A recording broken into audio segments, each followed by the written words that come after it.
샬롯의 편지. 오늘의 주제는 교육은 관계과학이다. 그 주제로 살펴보겠습니다. 먼저 샬롯 씨한 얘기를 같이 들어보겠습니다. 교육이란 관계과학이다. 아이들은 모든 종류의 지식에 대하여 자연스러운 욕구와 친화력을 지닌 채 이 세상에 태어난다. 아이들은 하나님, 인간, 우주에 관한 지식을 습득하고 친밀한 관계를 맺어야 한다.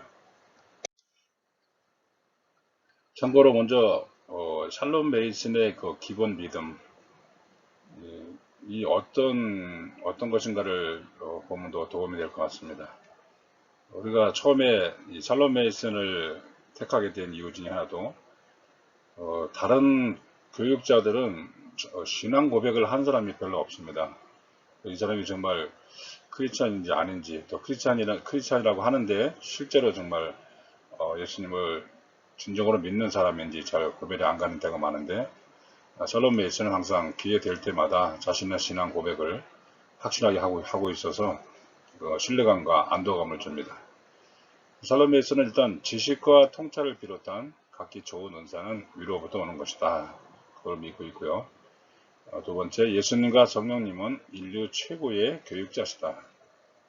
우리가 사람이 최고로 본을 받을 수 있는 그 모델, 또 모범이 되는 분들을 찾을 때 예수님을 제외하는 경향이 있습니다. 예수님은 하나님의 아들이시니까, 하나님 본체이시니까 이런 식으로 얘기를 하고 넘어가는데, 사실은 예수님은 완전한 하나님이시고 또 완전한 인간이십니다. 그러니까 인간으로서도 최고의 모범이 되는 그런 분입니다.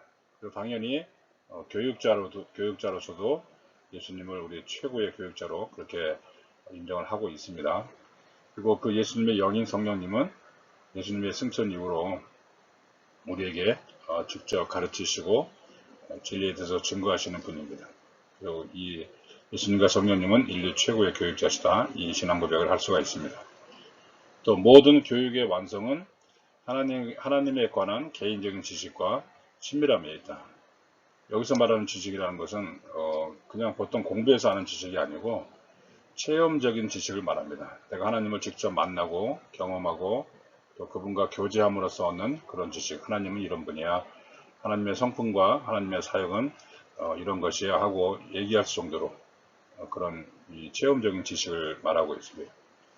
또한 하나님은 전능자이시고 주권자이시지만 한 사람 한 사람 다 상대해 주시고 또 그들과 친밀하게 지내시길 원하십니다. 그래서 이런 것들이 교육의 완성에 들어간다 이렇게 볼 수 있고요. 또 아이의 존재는 하나님 안에서 가장 완전한 형상을 회복하게 된다. 이것이 샬롬 메이슨의 기본 믿음입니다. 그래서 샬롬 메이슨은 이 하나님과의 관계 이거를 가장 우선적으로 좀 생각을 하고 있는데, 참고로 이 샬롬 메이슨의 교육 철학과 방법론을 미국에서 적용하고 있는 카렌 안드레올라라는 분이 계세요. 이분이 자신의 그 미국적인 상황에서 여러 또 샬롬 메이슨의 교육 이론을 적용시키고 확대시켰는데, 여기서는 그 아미시 공동체 사람들의 얘기를 들었습니다. 아미시 공동체 사람들은 단칸방 교실에서 세 가지 R을 배운다 그렇게 표현하고 있는데요. 참고로 아미시는 아마 어떤 영화나 또 여행 정보나 이런 데서 아마 들어보셨을 거예요. 아미시 사람들은 18세기에 그 독일, 스위스 그런 유럽 사람들이 신앙의 자유를 찾아서 신대륙에 왔을 때 지금까지도 그들의 그 전통 신앙을 그대로 간직하고 보존하는 그런 신앙 공동체입니다. 전기도 사용하지 않고 마차를 타고 다니고 그 조상들의 복장을 입으면서 경건 생활에 힘쓰고 있는 그런 공동체여서 일종의 사람들이 마치 관광하듯이 이렇게 쳐다보는 경향이 있는데, 사실은 이들의 그 자신들의 신앙을 보존하고자 하는 그 노력을 높이 평가해야 됩니다. 이 아미시 공동체 사람들의 교육적인 특징은 이 교실이 하나예요. 거기서 모든 학년의 학생들이 함께 모여서 공부를 하고, 보통은 한 8학년, 중학교 2학년 정도까지만 공통적으로 커리큘럼을 내서 공부를 하고 그 뒤로는 각자 알아서 하고 또 여러 직업이나 자기가 더 원하고자 하는 길을 가는 것이 그들의 전통입니다. 거기서 이게 가장 강조하는 게 religion, 신앙, respect, 존경심, responsibility, 책임감.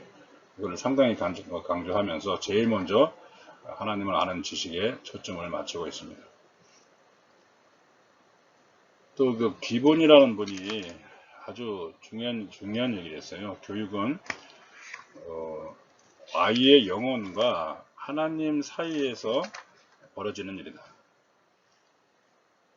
표현이 참 의미심장하기도 하고 멋있는 표현입니다.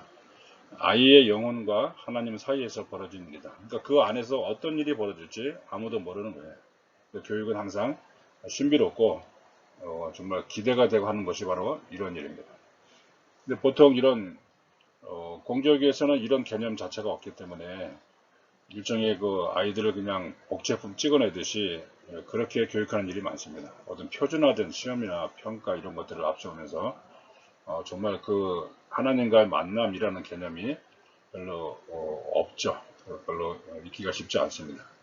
그래서 그 기본이라는 분이 예를 들면서 마치 소세지 공장에서 이 돼지가 처음에 잡혀서 들어가서 다시 그 가공된 돼지고기가 나올 때까지 어떤 표준화 과정을 거치거든요. 바로 그런 표준화 교육에서는 이런 일이 일어나지 않는다는 것입니다. 그러니까 더 하나님을 아는 것, 하나님을 개인적으로 친밀하게 교제하는 것, 이것이 얼마나 중요한 일인가를 알 수가 있게 됩니다.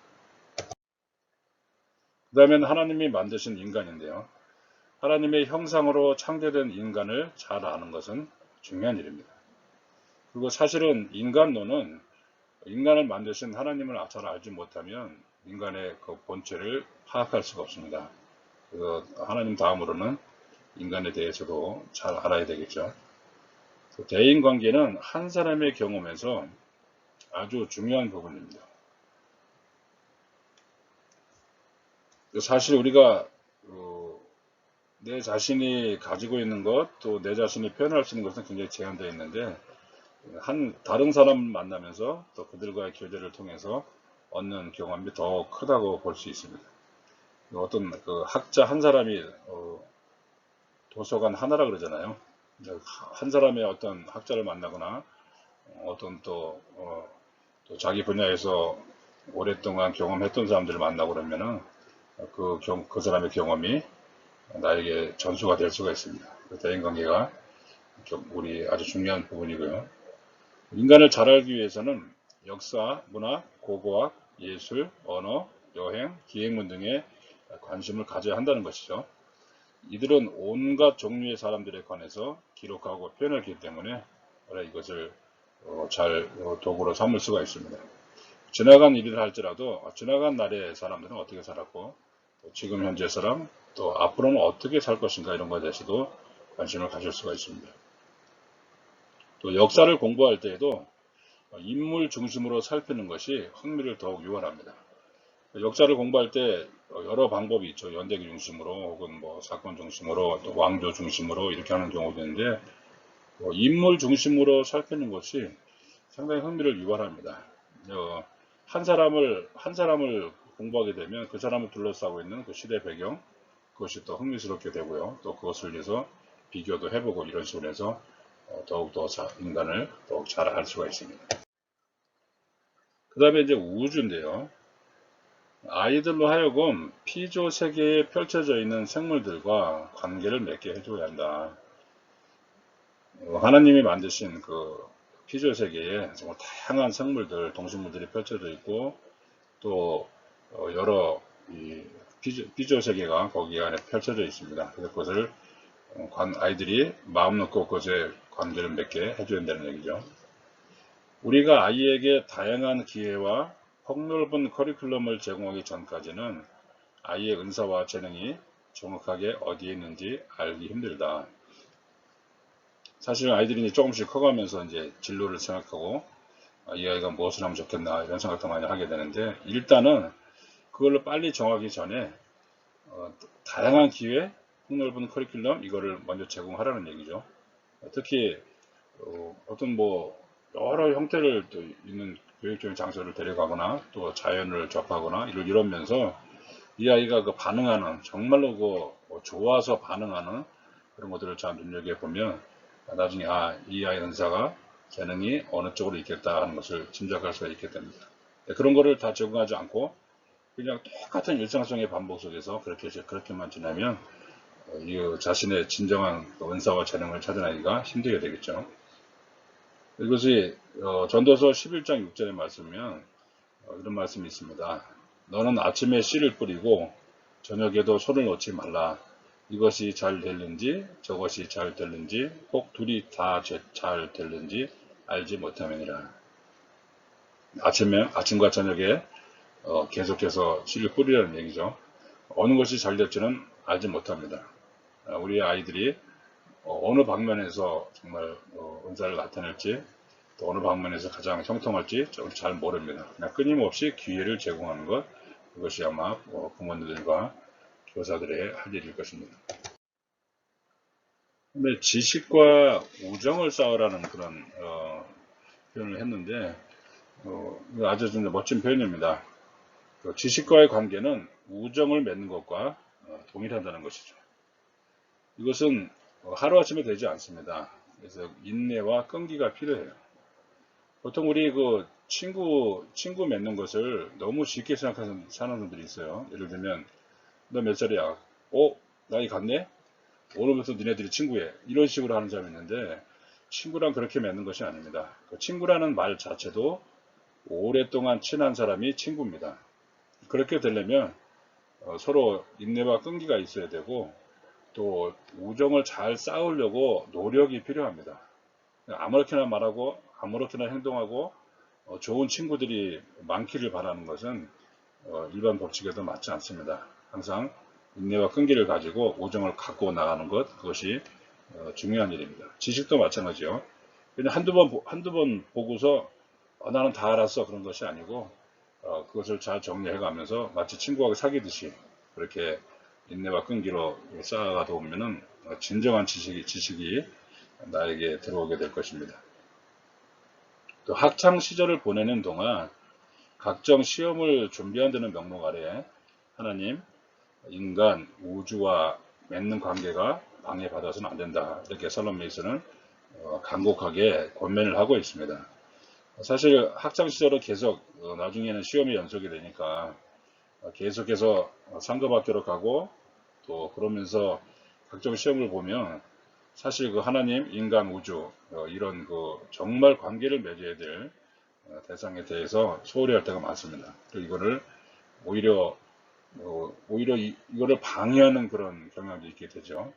일단은 그런 것을 유의하면서 정말 우리가 모든 학문과 공부의 기초가 하나님이 만드신 피조세계 안에 있습니다. 하나님의 창조세계를 잘 눈여겨보면서 하나님이 내 아버지이십니까? 우리 아버지이십니까? 그런 마음으로 또 접근하면 좋겠습니다. 공부는 하나님의 창조 질서를 연구하는 것이라 그랬죠. 거기서 내가 우리 아버지가 만드신 이 광활한 피조세계에서 나에게 정말 주신 은사와 선물이 무엇일까 이걸 찾아내는 마음으로 하면 훨씬 더 재미있는 공부를 하게 될 것이고 또 좋은 관계를 맺게 될 것입니다. 먼저 우리는 교육을 너무 딱딱하게 생각하지 말고 일단은 교육은 관계다. 교육은 특별히 하나님과 인간과 우주의 관계가 중요하다. 이것을 잊지 말고 더욱더 새롭게 관계를 설정하고 더욱더 발전하는 그런 나날이 되었으면 좋겠습니다.